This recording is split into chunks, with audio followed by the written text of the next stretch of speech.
ইসকনরা এখন ইন্ডিয়ার যে প্রোপাগান্ডা আসে সবগুলো বাস্তবায়নে কাজ করতেছে। এই ইসকন এই যে সংস্থাটা আছে এটা অলরেডি 10টা রাষ্ট্রে নিষিদ্ধ এবং বাংলাদেশও তারা তাদের সন্ত্রাসী কার্যক্রম চালিয়ে যাচ্ছে। ইসকনকে দিয়ে অর্থায়ন দিয়ে অস্ত্র দিয়ে বুদ্ধি দিয়ে সহায়তা করে বাংলাদেশটাকে অস্থির করে রাখছে।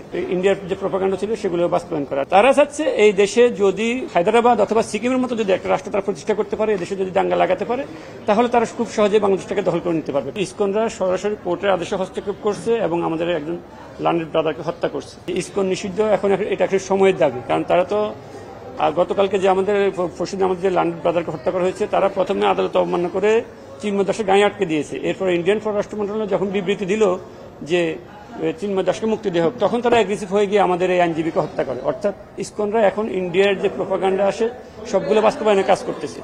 হিন্দুদের জন্য মন্দির আছে, তাদের গুরুকুল আছে, তারা শিক্ষা নেবে গুরুকুল থেকে এবং প্রার্থনা করবে মন্দিরে।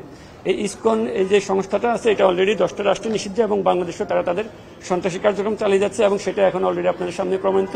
তারা কোর্টের কোনো আদেশ মানে না, তারা ইন্ডিয়ার যে প্রোপাগান্ডা ছিল সেগুলো বাস্তবায়ন করার। ইন্ডিয়া যে অযাচিতভাবে বাংলাদেশের পররাষ্ট্র মন্ত্রণালয়ের কাছে একটা বিবৃতি পাঠালো যে তারা উনার জামিন চায়, উনাদের ইন্ডিয়াতে 3জন মুসলমান মসজিদ রক্ষাকে হত্যা হলো, সে ব্যাপারে তাদের কোনো বিবৃতি নাই। স্বর্ণা দাসকে বর্ডারে হত্যা করা হলো, সে ব্যাপারে তাদের কোনো বিবৃতি নেই।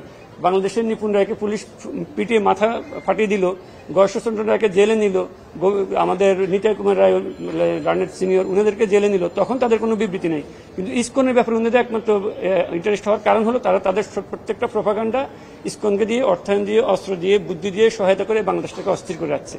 তারা চাচ্ছে এই দেশে যদি হায়দ্রাবাদ অথবা সিকিমের মতো যদি একটা রাষ্ট্র তারা প্রতিষ্ঠা করতে পারে, এই দেশে যদি দাঙ্গা লাগাতে পারে, তাহলে তারা খুব সহজে বাংলাদেশটাকে দখল করে নিতে পারবে। কারণ তাদের অতীত ইতিহাস হচ্ছে হায়দ্রাবাদকে দাঙ্গা লাগিয়ে দখল করা, তাদের অতীত ইতিহাস হচ্ছে সিকিমকে তারা দাঙ্গা লাগিয়ে দখল করে নিয়েছে।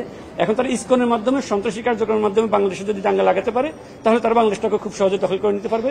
আমরা যখন হিন্দু মুসলিম দাঙ্গা লিপ্ত হয়ে যাবে তখন তাদের দখল করে নেওয়াটা খুব সহজ হয়ে যাবে। সিসিটিভি ফুটেজ দেখে অলরেডি 3টা মামলা হয়েছে, একটা মামলা 30 জনকে গ্রেপ্তার করা হয়েছে, আর একটা মামলা 6 জনকে গ্রেপ্তার করা হয়েছে এবং বাকিটা আন্ডার ইনভেস্টিগেশন আছে। দেখে সিসিটিভি ফুটেজ দেখে পর্যায়ক্রমে তারা তাদের কার্যক্রম চালিয়ে যাচ্ছে।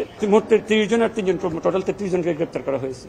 তো এই আদালত আজকে যে সমাধান দিল যে ইসকন নিষিদ্ধ ব্যাপারে যদি রাষ্ট্রযন্ত্র সর্বোচ্চ, কালকে আপনারা দেখছেন যে হাসনাত আবদুল্লাহ এবং সার্জিস আলম ওনারা দুইজনে কিন্তু ইসকন নিষিদ্ধ ব্যাপারে চট্টগ্রামে কথা বলছে এবং তারা আসার ব্যাপারেও তাদের গাড়ি কিন্তু অ্যাক্সিডেন্ট করছে। অর্থাৎ একটা ঘটনার সাথে আরেকটা ঘটনা কিন্তু জড়িত এখন এখানে দেখা যাচ্ছে।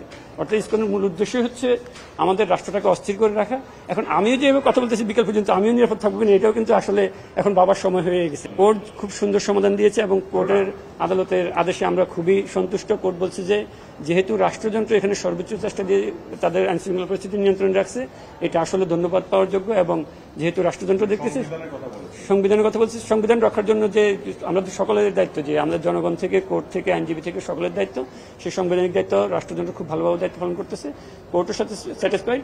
আমাদের ডেপুটি জেনারেল যিনারা আছেন ওনারাও আইনশৃঙ্খলা পরিস্থিতি নিয়ে স্যাটিসফাইড। আমিও কোর্টের আদেশ যেটা আজকে পেয়েছি যে রাষ্ট্রযন্ত্র আদেশটা ছিল যে ইসকন নিষিদ্ধ এবং আইনশৃঙ্খলা পরিস্থিতি নিয়ন্ত্রণ করার ব্যাপার, এটা উনি যেহেতু নিয়ন্ত্রণে আছে, এটা উনি রাষ্ট্রযন্ত্রকে ছেড়ে দিয়েছে।